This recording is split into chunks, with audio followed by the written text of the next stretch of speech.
E aí, pessoal, tudo bem? Uma boa noite a todos. Para você que nos acompanha pela TV, ou boa tarde, bom dia, não sei. Para você que nos acompanha através da Rede Mundial de Computadores, através da nossa fanpage da Fundel, Fundação Dom Delgado. Eu sou Robson Júnior e está entrando no ar mais um noticiaboa.com. E hoje nós estamos cheios de historiasboas.com, conversaboa.com. No programa de hoje, nós vamos conversar mais uma vez aquela série que nós iniciamos na semana passada, agora falando do Seminário Santo Antônio. Eu fui lá compreender, afinal de contas, qual a importância não só da estrutura física, mas principalmente as histórias que aconteceram naquele espaço. Saber que existia um outro seminário em outro local, que as mudanças de nome, que ali havia formação de padres, depois de leigos, que os padres vão voltar agora depois de uma fase de reformulação, de reestruturação do espaço físico que está acontecendo. Nós vamos ver também, e dessa vez nós conseguimos entrar, no quarto onde ficou hospedado hoje o Papa, que foi o Papa e que hoje é o Santo João Paulo II, Karol Wojtyła. É bom não esquecer que Karol Wojtyła nasceu em Cracóvia.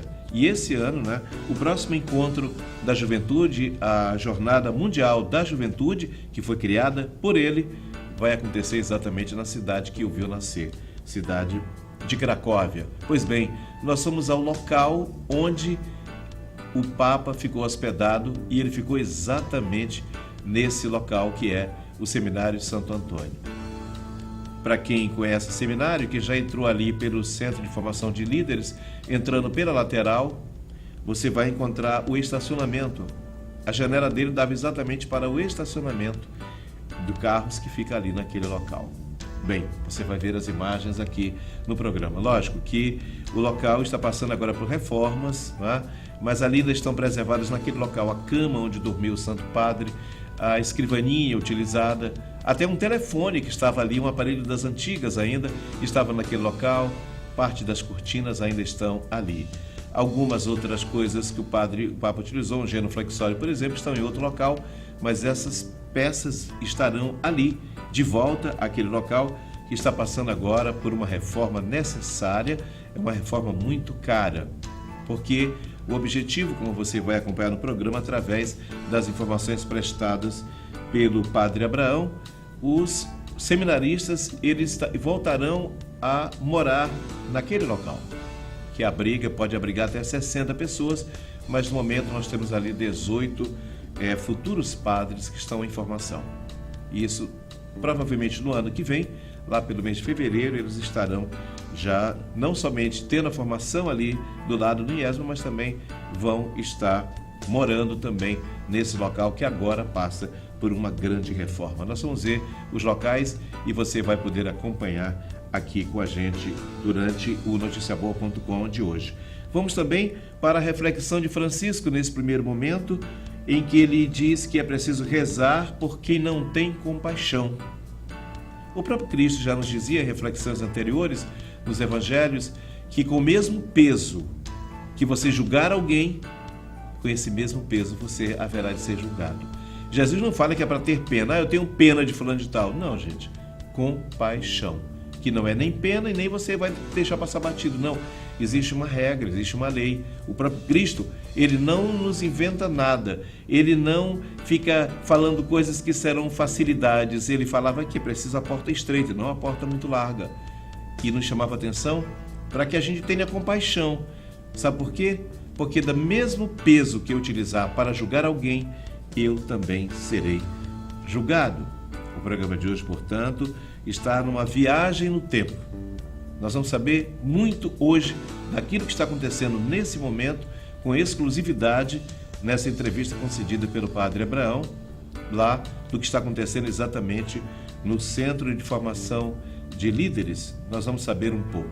E já vamos adiantando também que na semana que vem nós estaremos começando a levantar histórias de uma senhora chamada Ana Jansen, uma grande comerciante de época e sobre a qual repousa um monte de histórias, verídicas e não verídicas. E a gente vai refletir sobre Afinal de contas, por que naquela época se colocou tantas coisas negativas sobre os ombros de Ana Jansen? Sobre como ela tratava os escravos? A impressão que dá no primeiro momento é que somente Ana Jansen cuidava dos seus escravos daquele jeito, como se não fosse uma prática natural de mulheres e de homens, sejam eles quem forem os homens naquela época, que faziam as mesmas coisas. Mas a impressão que dá quando se fala, não, porque Ana Jansen tratava muito mal os seus escravos. Não, gente, aquilo era feito por todos aqueles que estavam, inclusive os que apontaram o dedo historicamente para Ana Jansen. Nós vamos descobrir aqui coisas incríveis. Por exemplo, a ajuda que era mensalmente repassada para a Igreja do Carmo para cuidar de crianças que as mães não tinham tempo de cuidar ou não tinham dinheiro para cuidar. Nós vamos revirar um pouco dessa história e você que acompanha aqui o noticiaboa.com vai poder nos acompanhar. Vamos agora tirar aquele nosso momento de reflexão, vamos trazer o Evangelho do dia para aquela nossa parada necessária de reflexão. Vamos ao Evangelho do dia.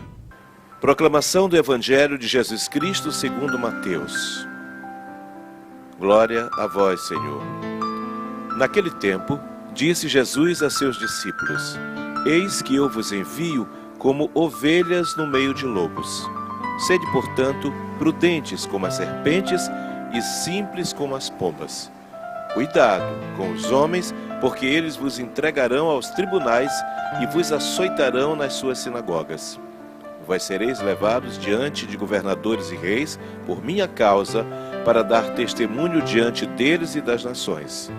Quando vos entregarem, não fiqueis preocupados como falar ou o que dizer. Então, naquele momento, vos será indicado o que deveis dizer.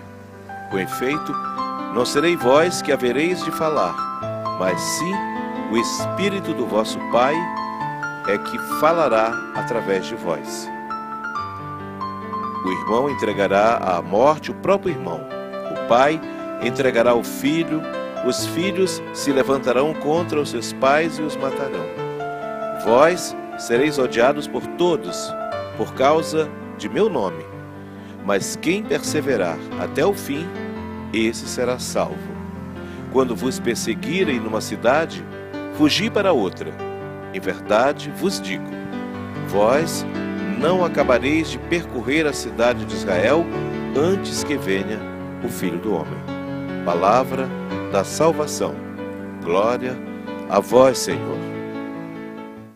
Depois do Evangelho do dia, vamos reforçar essa reflexão com uma outra reflexão que ocorreu na quarta-feira desta semana com Francisco, que nos leva exatamente à reflexão sobre aquilo que falávamos anteriormente. É preciso rezar, diz Francisco, para quem não tem compaixão.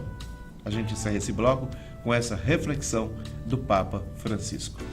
O Papa Francisco recebeu na manhã de quarta-feira, 6 de julho, na Sala Paulo VI, cerca de 200 peregrinos da Diocese de Lyon, na França.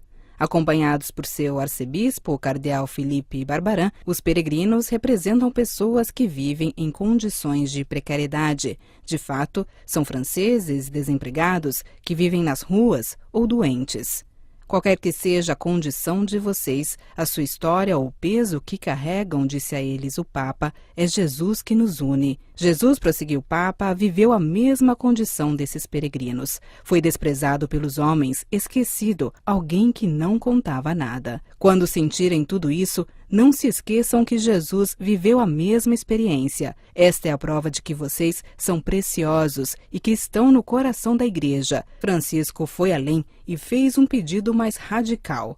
Eu lhes confio a missão de rezar pelos culpados de sua pobreza, para que se convertam. Rezar por tantos ricos que vestem púrpura e escarlate e fazem festa com grandes banquetes, sem perceber que à porta deles há tantos Lázaros desejosos de matar a fome com as sobras de suas refeições. Rezem também pelos sacerdotes, pelos levitas, que ao ver aquele homem meio morto, passam olhando para o outro lado, porque não têm compaixão. Ouviram? É preciso compaixão, com o mesmo peso que nós colocarmos o nosso julgamento em relação ao próximo, esse será o peso utilizado para o nosso próprio julgamento. Nós vamos para o intervalo e na volta convido você para uma viagem no tempo. Você vai saber e ver o local onde ficou o Papa João Paulo II e ficou hospedado exatamente no seminário de Santo Antônio. Essas e outras informações logo depois do intervalo.